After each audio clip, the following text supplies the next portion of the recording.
amis, aujourd'hui on va parler sport et donc on va vous expliquer qu'est-ce qu'on peut faire à la rentrée pour pouvoir avoir un sport complet ou 2 ou 3 sports, mais pour pouvoir être en forme toute l'année et pour pouvoir rester musclé, avoir du cardio, avoir de la souplesse et tout ce qu'il faut pour rester en super santé. Et donc avec moi j'ai Ophélie qui va nous aider à faire cette petite interview. Alors Eline, dis-moi, qu'est-ce que tu conseilles comme sport pour la rentrée? Donc il n'y a pas un sport complet, moi ce que je conseille en général c'est d'avoir plusieurs sports. Et donc on va avoir besoin d'un sport plus cool et plus relaxant et plus dans les étirements. Et bien sûr vous pensez au yoga. On va avoir aussi le qigong et le tai chi qui sont des sports qui vont canaliser le mental. Et donc grâce à ça on va avoir moins de problèmes émotionnels, on va avoir plus de vitalité de fond. Et au niveau santé, on est quand même sur des sports qui sont top. Et au niveau du système nerveux aussi. Système nerveux parasympathique, orthosympathique, sur l'équilibre de ces deux systèmes nerveux. Donc l'orthosympathique, c'est le système qui va avancer, qui va faire des choses, qui va faire bouger. Et le parasympathique, c'est un système qui est plutôt dans la réparation et de comment je vais m'occuper de moi-même à l'intérieur. Donc il faut laisser de la place à ce système parasympathique pour que la réparation se fasse. Et donc ce genre de sport, yoga, qigong, tai chi, va favoriser le parasympathique. Est-ce que tu préconises un type de yoga plus qu'un autre ou pas? Alors là, ça va être chacun son truc. Et je pense que tu connais encore mieux le yoga que moi et du coup, tu vas pouvoir nous en parler. Non, parce que je ne suis pas non plus prof de yoga, mais il y a du yoga plus postural. Il y a du yoga Iyengar aussi qui va vraiment chercher à ouvrir le corps.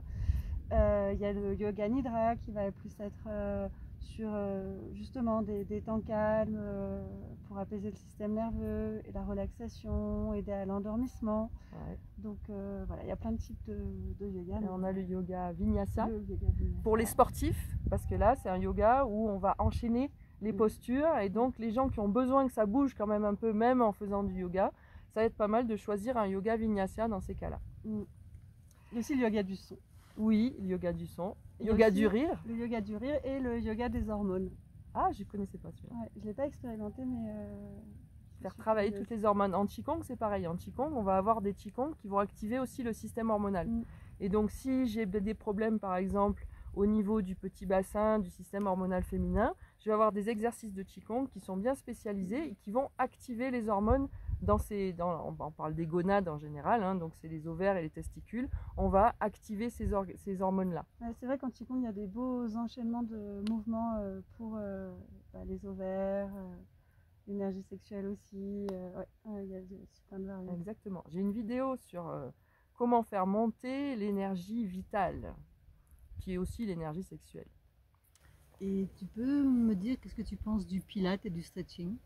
Oui, alors le pilate et le stretching, on est presque dans la même chose. C'est-à-dire qu'on est un petit peu moins sur l'énergétique, mais on va être bien sur le système nerveux.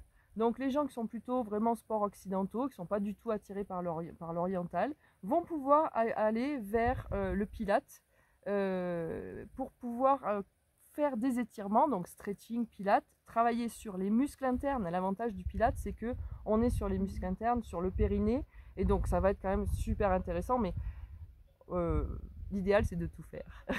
Mais on n'a pas forcément le temps de tout faire. Mais le pilate c'est très très bien. Pareil, le stretching c'est très bien aussi, surtout si on n'est pas attiré par le côté oriental.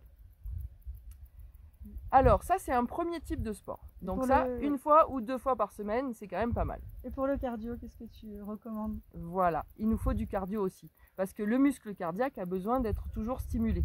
Donc on se rend compte d'ailleurs quand on fait des marches en montagne, là vous avez une superbe vue là-dessus, on a fait une très belle marche en montagne ce matin. Et bien on se rend compte que dans la côte, si on n'a pas travaillé son cardio auparavant, on cale un petit peu. Donc le but c'est de faire au moins 1 fois par semaine, voire 2 ou 3 fois par semaine, dans l'idéal ça serait 3 fois par semaine, des sports un peu cardio. Donc pareil, on va choisir des sports qui vont faire bouger le muscle cardiaque. Et donc chacun va pouvoir choisir un sport adapté à lui-même. Moi j'adore l'aquagym. L'aquagym, on fait des exercices, alors c'est pas que pour les mémés, hein, on fait des super exercices bien cardio. Et moi ça me permet de, en même temps, de profiter de l'eau et en même temps faire les exercices et puis faire aussi du muscle, parce que grâce à l'aquagym, on peut faire aussi le côté musculaire. Il peut y avoir aussi le badminton. Badminton, on est sur quelque chose qui va être explosif et qui va bien faire travailler le cardio puisqu'on bouge dans tous les sens. On va avoir bien sûr la course à pied, pourquoi pas. Donc attention aux chaussures, toujours bien chaussées, toujours sur des chemins, éviter les routes pour que quand même ça fasse pas trop mal aux articulations. Qu'est-ce qu'on a comme sport cardio? Le vélo, super, le vélo, impeccable. Donc pareil, avec du matériel adapté, le vélo c'est super intéressant. Et puis c'est surtout que on n'a pas les problèmes au niveau articulaire, au niveau des genoux, au niveau des chevilles. Donc, et on peut faire du vélo très tard. Il y a des gens très âgés qui font encore du vélo et ils ont un super cardio. Quoi d'autre? La danse. Ouais, la danse, ça peut être Zumba dans les clubs, mais ça peut être aussi plein d'autres sortes de danse. On a des danses libres, on a les danses de couple aussi, le rock acrobatique, ça peut être super cardio. Ouais. Donc voilà pour le cardio. Parce que tu dis 3 fois par semaine, c'est forcément 1 heure ou parce que c'est pas forcément facile à caler dans un agenda 3 heures en plus des 2 autres sports. Ouais. Donc c'est pas souvent, c'est vrai qu'1 heure ça fait beaucoup, on n'a pas besoin d'1 heure. Ouais. En cardio, on a besoin de 20 minutes. En fait, il faut dépasser le deuxième souffle. Il faut rentrer en deuxième souffle.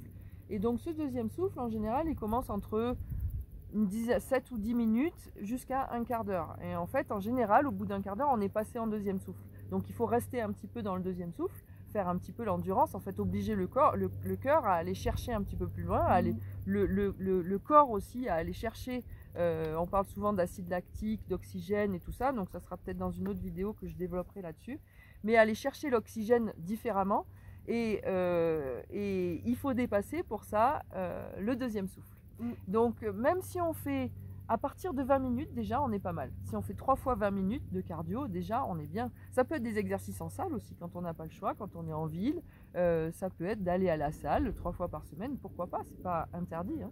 Après, je pense que chacun, justement, peut être libre de choisir son sport. Et puis, il faut que ce soit intéressant, il faut qu'on ait envie de le faire. Il faut que ce soit des sports où on s'amuse en même temps. C'est pas juste de souffrir. C'est comme la marche, tu peux marcher tranquillement, tu peux marcher de façon active et ça va être cardio dans un sens et pas dans l'autre. Exactement. Marche nordique. Ça marche aussi, la marche nordique. Et il y a des gens qui sont vraiment super rapides avec ça. Et alors, quand on pratique la course à pied, est-ce que tu préconises de courir 20 minutes selon un rythme régulier ou bien de pratiquer comme certains le préconisent, des pics, tu sais, tu fais 1 minute, 2 minutes, 1 minute, 2 minutes, un peu comme du fractionné. Du fractionné. Ouais. Ben, en fait, ça dépend du besoin. C'est-à-dire que si le besoin, c'est d'ajouter, en fait, ça va dépendre si on veut faire du muscle cardiaque, de l'épaisseur du muscle cardiaque, ou si on veut faire de la taille de muscle cardiaque. Si je veux faire du volume, je vais aller plutôt sur de l'endurance et je vais courir 20 minutes sans m'arrêter.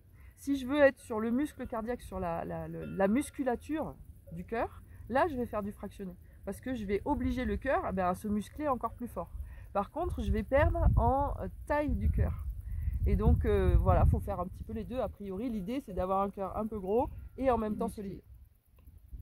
Et donc notre troisième sport. Troisième catégorie. Donc on a fait le relaxant, avec le parasympathique. On a fait le cardio sur la longueur. Non, sur la musculature. Sur la musculature. Musclée. Ouais, musculaire. Et donc souvent les sports vont allier deux choses. C'est-à-dire que les sports, même le yoga, ça peut être quand même un peu musculaire. Le tai chi aussi, le qigong aussi, le pilate aussi, pareil. Et quand on fait des sports un peu cardio, on va faire aussi du musculaire. Mais il faut penser à avoir le tout. Donc il y a aussi des sports qui vont être surtout musculaires où on va travailler en salle avec des poids par exemple. Et donc là, on va travailler sur des groupes de muscles. Et en naturopathie, on parle beaucoup des exercices physiques, en fait, de garder son physique en bonne santé. C'est primordial en fait. On est sur l'alimentation, effectivement, oui, il faut bien manger, faire attention, les produits laitiers, les sucres, tout ça. Mais si on ne fait pas travailler notre corps, ça ne sert à rien de bien manger. Il faut allier le corps avec. Et puis, il faut allier aussi l'esprit, un esprit sain. Donc, au niveau psycho-émotionnel, avoir tout un travail avoir tout un travail où le psycho-émotionnel va être pris en compte et où on va s'occuper de ses émotions et puis dépasser déplacer les blessures, dépasser les fragilités et se rapprocher encore plus de ce qu'on est vraiment à l'intérieur. Et donc ces 3 pôles principaux, le physique, l'alimentation et le psycho-émotionnel. Bon, ben merci beaucoup Ophélie, je suis super Merci, contente Evelyne. que tu aies partagé avec moi cette petite vidéo. Merci d'avoir partagé tout ça. Merci à vous.